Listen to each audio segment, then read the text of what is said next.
It's a guy who can sustain success for as long as he wants. His name is David Nixon, BYUtv football analyst. David, what is up, man? How you doing?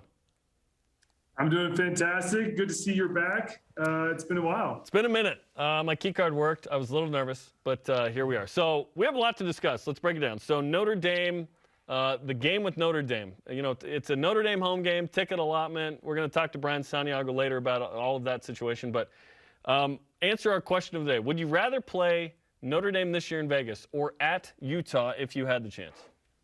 It's a great question. I usually opt to play Utah anytime you can because, once again, the players love it. It's something that you look forward to your whole career is be able to play Utah. And now with the 2-year hiatus, I think for some of these older guys, you know, it's kind of a bummer. But I think you go with Notre Dame. I think you look at that being a primetime game. It's a 5:30 kick here, 7:30 on the East Coast, I believe. Notre Dame, I think this is a game where BYU fans obviously will travel well. Notre Dame will travel well, so maybe call it 50-50 in the stands. Versus you go up to Utah, it's maybe probably 80-20 for Utah since it's a home game for them. I think for the fans and for the players, everything, I think this is an opportunity to be on the national spotlight and play a Notre Dame team that's been really pretty successful the last 3 or 4 years, being in the top 10, top 20 year in and year out. So I think I picked Notre Dame. But that's a tough one. I mean, Utah's obviously you could make an argument for Utah as well, but I think I stick with Notre Dame. When you think of BYU big games on the road historically, you go back to '79. They played Texas A&M in Rice Stadium in Houston and beat the Aggies.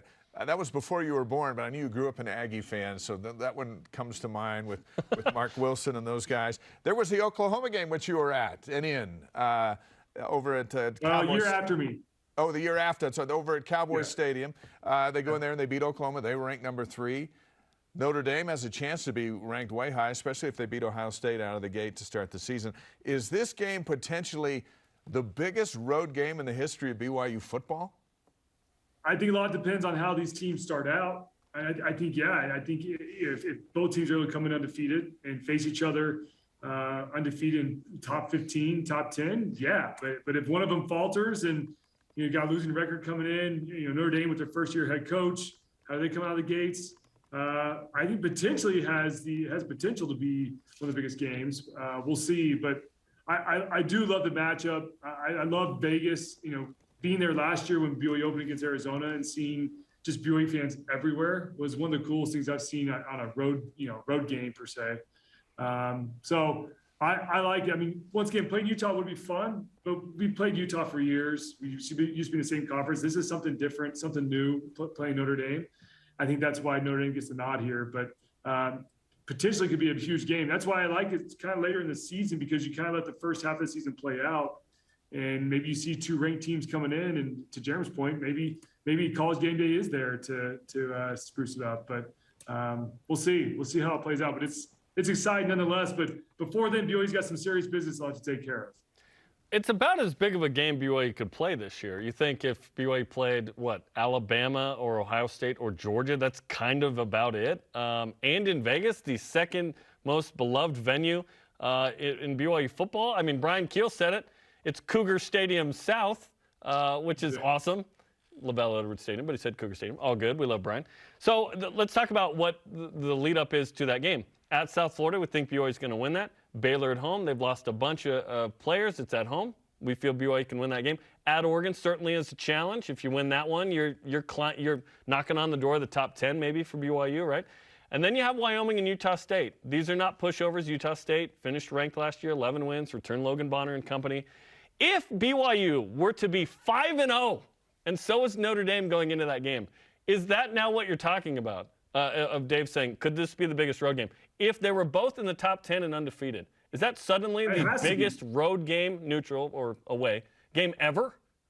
It has to be. I mean, because even you go back to the Oklahoma game, BYU wasn't ranked, right? Or maybe they're 21st. They were 20th. Yep. 20th.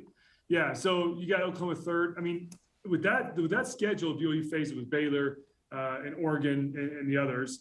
I think BYU be in the top 15 at least, maybe top 10, frankly. Top 10. They're top 10 if they beat Baylor and Oregon. Yeah. I mean, and once again, there's a lot. How good is Oregon? How good is Baylor? What if they falter? But I agree. At least top 15, maybe top 10. And Notre Dame, with the season they're coming off of, you got to think they're going to be the top 10 still at that point. I think it goes down as probably one of the biggest matchups in history. Not only road game, but just biggest matchups ever. Yeah. For BYU. Let's talk about South Florida in a moment, because they're kind of the sleeper that started all before these big opponents. But Baylor's the home opener on September 10th. They're a preseason pick to win the Big 12 again. We learned in the Deseret News over the weekend that they're going to have F-15s fly over the stadium to set the tone for that miraculous night under the lights on ESPN. How big of a game is that one, and how dangerous is South Florida because the Baylor-BYU game is so big 7 days later? Well, two things. First, great article, Dave. I read the article. Great job. I read that. Thank you. Did you source yourself, Dave, on that? I did source myself. I enjoyed the article. It was fantastic. Some stuff I never knew about as far as how that coordination goes. But I'll say this. So South Florida, a lot of people talk about trap games and trying to get ready for, it's a second game that's looming and people are focused on that game. I'll say this. You're never overlooking the first game of the season. I mean, you go to BYU's locker room, it's plastered everywhere. South Florida, the countdown to South Florida. These guys, when they break the huddle during conditioning, they're yelling, "Beat South Florida." I mean, everything's focused on South Florida. So I don't worry about BYU, looking ahead to that Baylor game by any means. But I think this Baylor team, it's going to be a huge measuring stick. Yeah, they lost some guys. They were a veteran team when BYU faced them last year. But this is a team that knows how to win. And they're coming off the Big 12 title. As you just said, they're picked to win the Big 12 this year again. This is a team that's very experienced. They've learned how to go out there and execute and win ball games, close ball games. And so I've circled that Baylor game on my calendar as kind of the must-win and kind of the tone setter for this 2022 season. If BYU can get to that Baylor game at home, of course, you start to move on the schedule with Oregon and Utah State and, of course, Notre Dame. But I think that Baylor game will set the tone for the season. And I think that will determine whether BYU has a double-digit win season like we've seen for the last two seasons, or whether they're flirting with that 8.5 number Vegas set for them on over-under win total. So that Baylor game is a huge game. And I think, once again, they're focused on South Florida. But that's a game for the players, for the fans, everyone's going to be a huge measuring stick, especially as they're going to be soon to be a future conference opponent as well. Trivia question. Who's the most amped from BYU to play South Florida? There's one player. Who's from South Florida? Who is it? No, against South Florida, sorry. A BYU player. Who's the player that wants to play South Florida the most? Yes. Jaron Hall. Jaron Hall. He did not play in those two games in 19 and 21. BYU's going to be fine because Jaron Hall's there. Now, of note, Baylor's quarterback, Jerry Bohannon, is the quarterback at South Florida now. So that's a fun little connection. Okay, let's ask you another juicy question here. Do you want Utah in the Big 12? Do you want them to be invited and be a part of the league? Here's the thing. We've heard this argument, right? Like, everyone wants the Pac-12 to crumble. This is, when I say everyone, you hear fans say they want the Pac-12 to crumble and Utah to be relegated down to the Mountain West Conference. That's not going to happen. Utah will find a P5 home. If the Pac-12 crumbles, they'll go somewhere. And so for me, it's like we might as well get them into the Big 12 and get our long-standing tradition of playing each other, this rivalry, back on track. Amen. So I would love to see them in the Big 12. Yeah, I think that'd be good for everybody. I think we're in agreement on that. Even though there are those feelings and BYU fans they left us for a long time. Leave them. And, it's just natural. It's the natural man going, I want to stick it to those guys a little bit. But in the big picture, on the field, that's where I want to stick it to them. Off the field, let's be brothers. They're all our friends. Yeah. They're all friends. Yeah. David, a week from tomorrow, we're going to get rid of this desk and we're going to shoot, after further review, the season premiere for another great season. I think it's our 10th season. An hour on Tyler Allgeier's run into history, his chase of Luke Staley's single-season rushing record. So we're going to break down that whole run of his, which is going to be great. But tomorrow, Allgeier reports to camp in Atlanta. What impact do you think he can have on the Falcons, and will he be carrying the ball in the first game of the regular season against Taysom Hill and the Saints?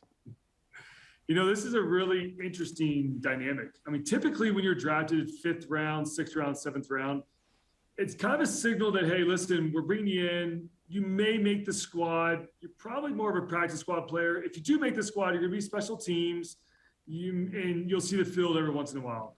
But then you look at the depth chart for the Falcons, and with them getting rid of some of their star running backs this offseason, you've got Patterson, who they've slated as a starter. This is a guy who's bounced around the league, but he's been mostly a wide receiver, a slot receiver. They brought him into the backfield a little bit. So it's a guy who kind of does it all. I don't really see him being a feature running back per se. And then you've got Tyler Algier, who they're slated as the second string. And then third string is Damian Williams, who's been in the league since 2014. He's bounced around. So there's not really a feature running back or a stud running back for this Falcons team when you look at that roster. And so, yeah, while Tyler got drafted 5th round, you'd probably say, hey, you'll see the playing field every once in a while this season. I think it's probably the opposite. I think Tyler, during camp, is going to be able to show to his teammates and the staff, the GM, everybody, that he's just a workhorse. This is a guy who comes to work every day, brings his lunch pail, and is ready to go to work. And I think they're going to realize his work ethic alone sets him apart. And I think they're going to find a way to give him the rock 10, 15, 20 times a game and start to ride him as their feature running back. I think Patterson, like I said, they can move him down to be receiver. They can move him all throughout the field. But I think when it's 3rd and 2 and they need a couple yards, I think you'll be seeing Tyler Algier on those short yard situations and on 1st and 2nd down as well mixed in there. But I think you'll see situations where he's getting the rock and they're depending on him to pick up some crucial yards. And that's a great spot for him to be in. And it's one of those situations where if he can go out there and prove himself and prove his value, he can set himself up long-term there in Atlanta, because then maybe in the future they shy away from having to go get other running backs because they're like, we got our guy. And so the opportunity as a rookie, man, I don't think he could have walked into a better situation than he has in Atlanta. We may see Daniel Sorensen called on to try and tackle him. That's exactly right. Who's now with the Saints. Unless they move Taysom over to defense too and have him play some on that side. He can do it all. Who knows at this point? They put him everywhere. Yeah, that's right. Okay, we're talking to David Nixon, 4-year NFL vet and BYUtv analyst here on BYU Sports Nation. Let's talk about the free agents trying to make teams. You were in this position. If you weren't on the Mountain Channel, maybe you would have been drafted, right? Neil Powell with the Bills, Samson Nacua with the Colts, James Empey with the Cowboys. Who has the best shot to make their roster, in your opinion? I like to think that if Empey had been injured kind of last half of the season, he would have been a high draft pick. I think his injuries is probably what got him. I think he probably has one of the best shots just given his skill set. It's tough as a skilled guy for Powell and these others to break into it, because those wide receiver cores and other positions have some pretty solid depth. So I would like to think probably Empey, but it's tough sledding. I will say this about undrafted guys. As you mentioned, I was one of those guys. It's all about finding a way to just stick. You just got to stick that first year, whether that's on the practice squad the whole year, maybe that's half and half practice squad, half roster. You got to find a way to stay in the system, because you'll kind of get recycled. If you can make that first year, you kind of get recycled for years to come. And so those guys right now, you go to training camp, and it's all about just busting your butt to find a way to stick on the practice squad or roster and start making some type of living for yourself. Because if you can stick for a full year, there's a good chance years 2, 3, and 4 will become calling as well. Well, David, we appreciate the time, man. Best of luck to all the free agents trying to do what you did and carve out an NFL career. And we'll see what happens with conference realignment in Utah and the Pac-12 and whatnot. Hey, and as Dave said, starting next week, I'll be down there in the studio more often. See you guys. Football season is finally here. It's a beautiful thing. That means Tuesday lunches. That's what that means. David, Tuesday power. We appreciate the time, man. Thanks. Take care, guys. All right, Nick. See you next week. Coming